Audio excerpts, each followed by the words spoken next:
Herkese merhaba. Saturday bir YouTube kanalına hoş geldiniz. Bu videomuzda sizlerle beraber Filars deri penye ipliğimizden oluşan bir yumak ile bir günde birkaç tane rengarenk çalışabileceğiniz kolaylıkla telefon çantası yapılışını paylaşıyor olacağız.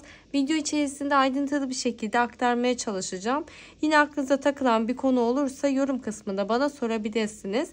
Yapılışına geçmeden önce ipimizden bahsetmek istiyorum. Ortalama 150 gram ağırlığında %100 polyester bir ip, 50 metre uzunluğunda 10-25 birim şiş numarası için uygundur. 8-12 milim tığ numarası için uygundur diye belirtilmiş. Ben bir tık böyle sert tok bir yapıda olsun istediğim için 6 milim tığ ile örgümün başlangıcını yapıyor olacağım. Bu şekilde iki tane çalıştım. Üçüncü rengimizi beraber yapıyor olacağız. Bir tanesinde ipin kendisinden oluşan askı yaptım. Diğerinde ise metal zincir askının içerisine yine aynı şekilde ipimizden yürütme yaparak şık bir görüntü elde etmiş oldum. Bakın bu şekilde tamamıyla kendi telefon boyutuma göre ayarlamış olduğum bir çanta çalışmış oldum. Burada da sizlerle ölçümü de paylaşmak istiyorum. Bakın 20 santim. Bu şekilde ölçtüğümde de yaklaşık 11 santim genişliğinde çantamızı tamamlamış oluyoruz. Yapılışına geçmeden önce videoyu beğenmeyi, yorum yapmayı ve kanalımıza abone olmayı unutmayın lütfen. Şimdi beraber yapılışına geçelim. İpimin ortasına tığımı yerleştirdim. Tığımı döndürüyorum ve bir tane zincir çekerek başlangıcımı yaptım. Burada toplamda 32 adet zincire ulaşana kadar devam ediyoruz. 32 tane zincire ulaştıktan sonra bakın burada sizlerle ölçümü de paylaşmak istiyorum. Ölçebildiğim kadarıyla 29 santim ölçüsünde zincir çekme işlemi yaptık. Toplamda 32 tane zincir. Şimdi burada bakın örgümün arka kısmına döndürüyorum. Bakın bir tık döndürdüm. Bir tane zincir çektim.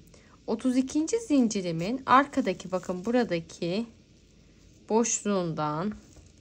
Şimdi ilk sıramız birazcık zorluyor. Tığımız kalın olduğu için tığımızı geçirmek birazcık zorluyor. Bir tane sık iğne yaptım. Devam ettim. Aynı boşluğun içerisine döndüm. 2. Bir kez daha.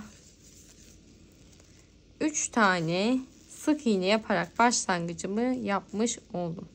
Hemen yandaki boşluğun bakın arkadaki dalından zincirin ön kısmı değil arka kısmındayız. Tığımı geçiriyorum. Bir tane sık iğne. Yandaki zincirin arka dalındayım. Tığımı geçirdim. Sık iğnemi yapıyorum.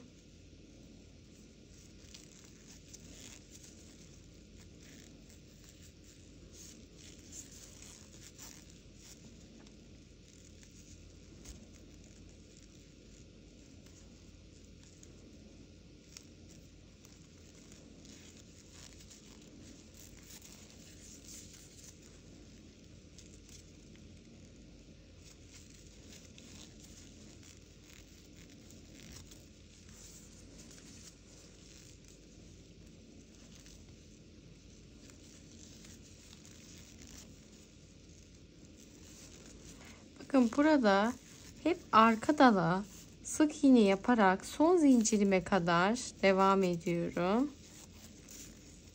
Sıra sonundaki son zincirimin içerisine kadar geldim. Burada son zincirin içerisinden tığımı geçirdim. İpimi tek seferde çekip bir tane sık iğne aynı zincirin içerisine dönüyorum. Bakın 2 ve 3 tane sık iğne yaparak diğer kenar dönüşümü sağlamış oldum bu noktada. Başlangıçta da 3 tane sık iğne yapmıştık. Buradaki köşede de 3 tane sık iğne yaparak dönüşümü sağladım. Devamında baktığımda bakın. Burada 2 tane dal gözüküyor. Bakın şu şekilde. Başak şeklinde. Buradaki boşluklara çift daldan batma işlemi yapıyoruz. Yani direkt boşluk içerisinden tığımızı geçiriyoruz. Buradaki sık iğnelerin tam karşılık noktasında sık iğne yaparak sıra sonunda 3 tane zincir 3 tane sık iğne yaptığım noktaya kadar devam ediyorum. Sıra sonuna kadar geldim. Sıra sonundaki son boşluğumdan tığımı geçirip bir tane sık iğnemi yaparak sıramı tamamlıyorum. Burada 3 tane sık iğne yaparak başlamış olduğum nokta var. Hemen bakın birleştirme yapmadan birinci boşluktan tığımı geçirdim. İpimi çektim. Tek seferde çekerek sık iğnemi yapıyorum. Tekrardan aynı boşluğun içerisine döndüm ve sık iğnemi yaptım. 2 tane sık iğnemi yapmış oldum aynı boşluk içerisine. Buradaki ilk sık iğnemin öncesine hemen ilmek belirleyicimi takıyorum. Burası her zaman bizim bir üst sıraya geçiş noktamız. O yüzden bu noktaya ilmek belirleyici takıyoruz. Başlangıç noktamızı unutmamak için. Şimdi 2 tane sık iğne yaptım. Yandaki boşluğa geldim. 1. Aynı boşluğa döndüm. 2 tane sık iğne. Yandaki boşluğa geldim. 3. boşluğum burası benim. 1. 2 tane sık iğne. Ve saydığımda 2, 4, 6 tane sık iğne yapmıştım. Birinci sırada hatırlarsanız 3 sık iğne yapmıştım. 3 boşluğuma 2'şer tane sık iğne yaparak 6 tane sık iğne ile dönüşümü sağlamış oldum. Devamında yandaki boşluktan tığımı geçiriyorum. Bir tane sık iğne, yandaki boşluğa geldim. Bir tane sık iğne yapıyorum ve buradaki köşeye kadar her boşluğa bir tane sık iğne yaparak devam ediyorum. Köşe kısmına kadar geldiğimde baktığımızda bir alt sırada 3 tane sık iğne yapmış olduğum noktanın bakın 1, 2, 3 tane boşluğumuzu görüyoruz. Şimdi burada ne yapıyoruz? Genelde bu kısım akıl karıştırıyor. 3 tane boşluğumuz var ama burada kaydırma yapabilirsiniz. O yüzden bakın 3 tane sık iğne yapmış olduğum noktada birinci sık iğnemin öncesindeki boşluk benim bir tane tepe boşluğum. Bakın tekrardan söylemek istiyorum. 3 tane sık iğne yapmış olduğum boşluk. Burada birinci sık iğnemin hemen öncesine bakın çift sık iğne yaparak başlangıç yapıyoruz. Bu nokta önemli. Eğer kaydırma yaparsak düzgün bir taban elde edemeyebiliriz. Bakın 1, 2 tane sık iğnemi yaptım. Yandaki tam orta boşluk. 1, 2 tane sık iğne. Yandaki boşluğa geldim. 1, 2 tane sık iğne ve 3 tane boşluğuma 2 tane sık iğne yaparak ikinci sıramızda 2, 4, 6 tane sık iğneye ulaşmış oldum ve bu şekilde bakın dönüşümü sağlamış oldum. Hemen yandaki boşluktan tığımı geçiriyorum. Bir tane sık iğne, yandaki boşluğa geldim. Bir tane sık iğne. Bu şekilde her boşluğa bir tane sık iğne yaparak sıra sonuna kadar devam edelim. İlmek belirleyicimin olduğu noktaya kadar geldim. Şimdi burada ilmek belirleyicimizi çıkartıyoruz. Bir üst sıranın başlangıcını yapıyor olacağız. Yani 3. sıramıza geçiyoruz. 3. sıramızda bakın ilk çift sık iğne yapmış olduğum noktanın hemen öncesindeki boşluk benim başlangıç noktam. Öncesindeki boşluktan tığımı geçirdim. 1 ve 2 tane sık iğne yaparak 3. sıramın başlangıcını yapıyorum. Ve burada 2 tane sık iğnenin öncesindeki hemen bakın birinci sık iğne öncesine ilmek belirleyicimi takıyorum. Her zaman söylüyorum bir üst sıraya başlangıcımız burada olacak. Şimdi yandaki boşluktan tığımı geçirdim. Bir tane tek sık iğne. Yandaki boşluğa geldim. 1. Aynı boşluğa döndüm. 2 tane sık iğne. Yandaki boşluğa geldim. Bir tane tek. Yandaki boşluğa geldim.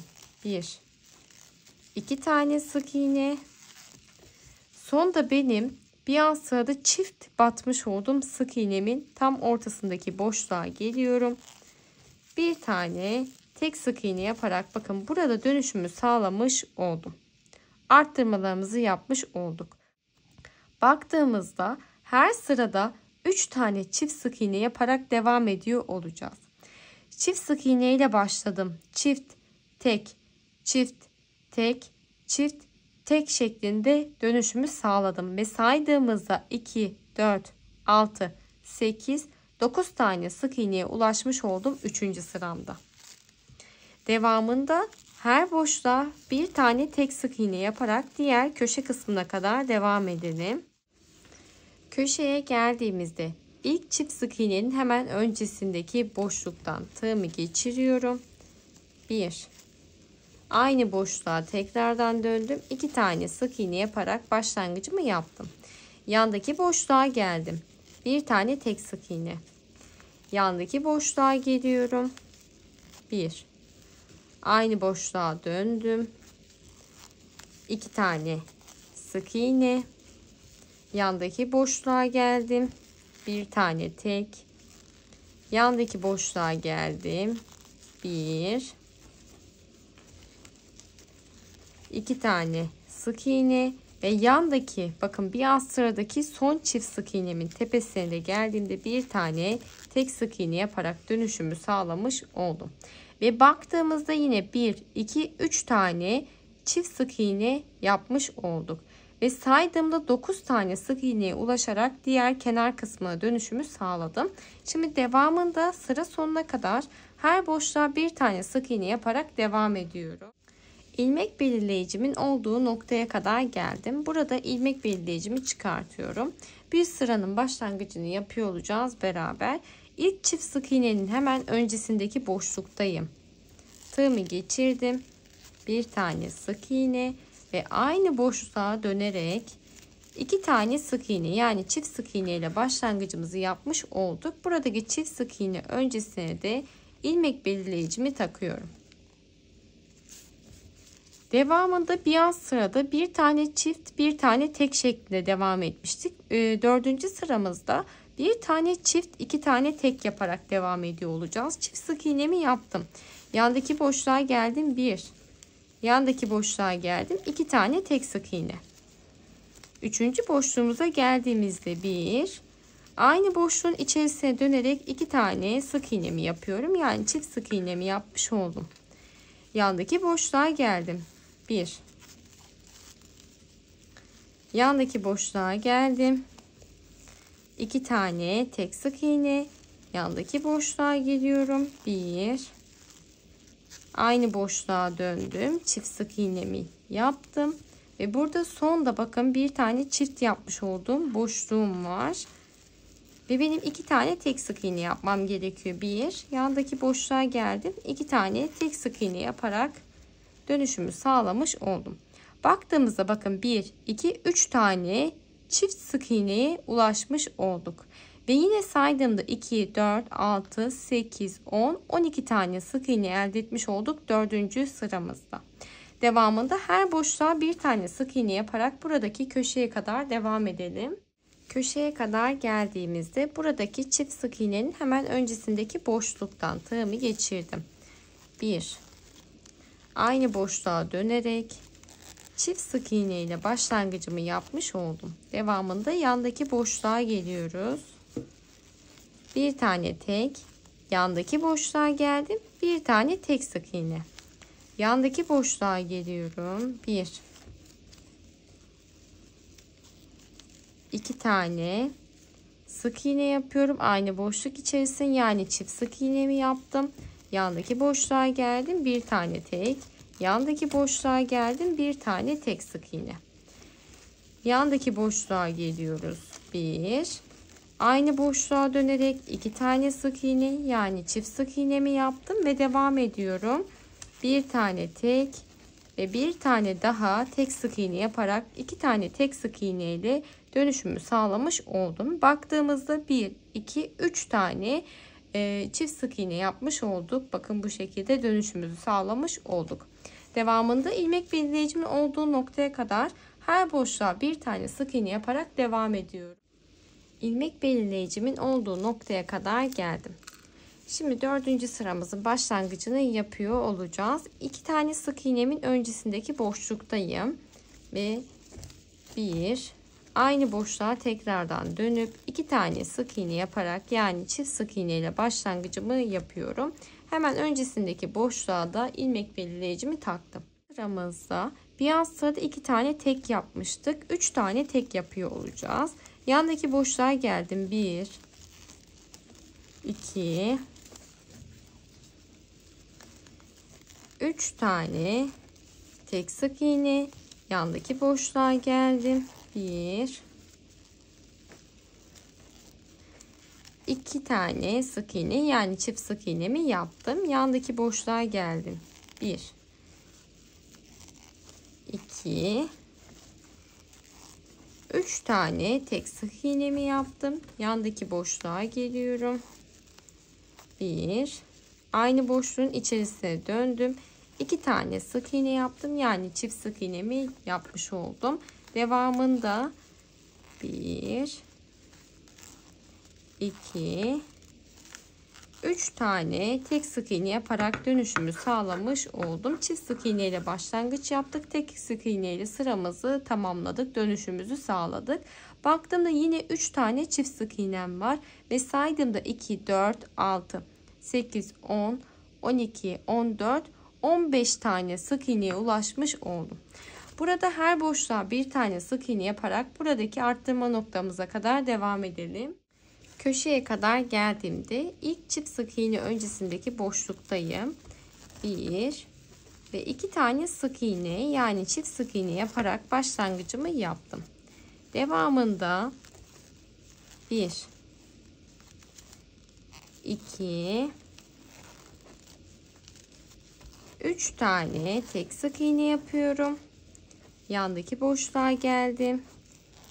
1 aynı boşluğun içerisine döndüm. 2 tane sık iğne yaparak çift sık iğnemi yaptım. Devam edelim. Yandaki boşluğa geldim. 1 yandaki boşluğa geldim. 2 ve yandaki boşluğa geldim. 3 tane tek sık iğne. Yandaki boşluğa geliyorum. 1 aynı boşluğun içerisine döndüm. 2 tane sık iğne yaparak çift sık iğnemi yaptım. Devamında 3 tane tek sık iğneye ihtiyacım var. 1 2 ve 3 tane tek sık iğne yaparak dönüşümü sağlamış oldum.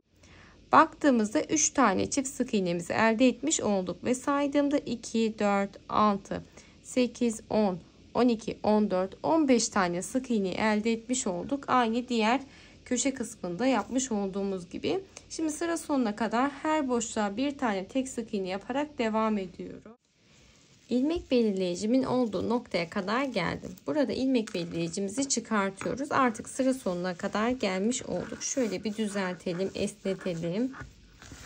Şimdi burada birleştirme işlemine geçmeden önce sizlerle ölçümü paylaşmak istiyorum. Şu şekilde düzeltebildiğim kadarıyla 36 santim ölçüsünde parçamızı yapmış olduk. Burada bir sıraya başlangıç yapmayacağımız için hemen çift sık iğne öncesindeki boşluktan tığımı geçirdim. İpimi çekip ilmeğimi içerisinden geçirerek ilmek yürütmemi yaptım. Yandaki boşluğa geliyorum. İpimi çekip ilmeğimin içerisinden geçirdim. Yandaki boşluğa gelip ilmek yürütmemi yaptım. Bu şekilde devam edelim. Şimdi burada baktığımızda ilmek yürütmeye başladığım noktadan hiza aldığımda denk gelen boşluğa kadar ilmek yürütmeyi yapmış olduk. Devamında parçamızı birleştirerek devam ediyoruz. Yani buradaki parçamı bakın şu şekilde kıvırıyorum. Eşit gelecek şekilde bir ayarlama yapıyorum. Daha sonrasında hatta bir tane fazla ilmek yürütme yapmışım. İyice bir eşitleme yaptıktan sonra bakın tığımı boşluktan geçirdim. Hemen alttaki karşılık gelen noktadan da tığımı geçiriyorum. İpimi çektim. İlmeğimi içerisinden geçirerek ilmek yürütme. Yandaki boşluktan tığımı geçirdim. Alttaki parçadan da tığımı geçiriyorum. İpimi üste çekip ilmeğimi içerisinden geçirerek ilmek yürütme yapıyorum. Ve bu şekilde sıra sonuna kadar devam edelim. Ben burada birleştirmemi tamamladıktan sonra ipimi kesip iç kısımda gizlemesini yaptım. Daha sonrasında buradan bir başlangıç yapıyoruz. İlmek yürütme yaparak kapak kısmında ve burada gövdeye geldiğimizde yine birleştirmeye devam ediyoruz. Eşit karşılıklı bir şekilde. Diğer tarafı birleştirdiğimiz için bu tarafta kaydırma yapmadan kolaylıkla başlangıç yapabiliyorsunuz. Şimdi sıra sonuna kadar ilmek yürütmeler yaparak devam ediyorum. Ve birleştirme işlemimi tamamlayıp geldim. Çantamızı da bu şekilde tamamlamış olduk. İplerimizi içeriye çekerek gizlemesini yapıyoruz. Daha sonrasında bahsettiğim gibi başlangıçta diğer çantamda olduğu gibi kendi ipinden askı yapabilirsiniz. Ya da zincir yardımıyla bakın bu şekilde takmalı bir tane askıda kullanabilirsiniz. Tamamıyla size kalmış bir şey. Ağız kısmı çıt çıt dikilebilir. Ben tam telefonuma göre bir ayarlama yaptığım için çıt çıta gerek kalmadı. Bu şekilde yeterli oldu. Bakın gayet şık bir görüntü elde etmiş olduk. Bir yumak yeterli oldu. Çok az bir miktarda kaldı. Bir yumak ile 1 saatte yapabileceğiniz kolaylıkta bir çanta çalışmış olduk beraber. Videoyu beğenmeyi, yorum yapmayı ve kanalıma abone olmayı unutmayın lütfen. Bir sonraki videoda görüşmek üzere. Hoşça kalın.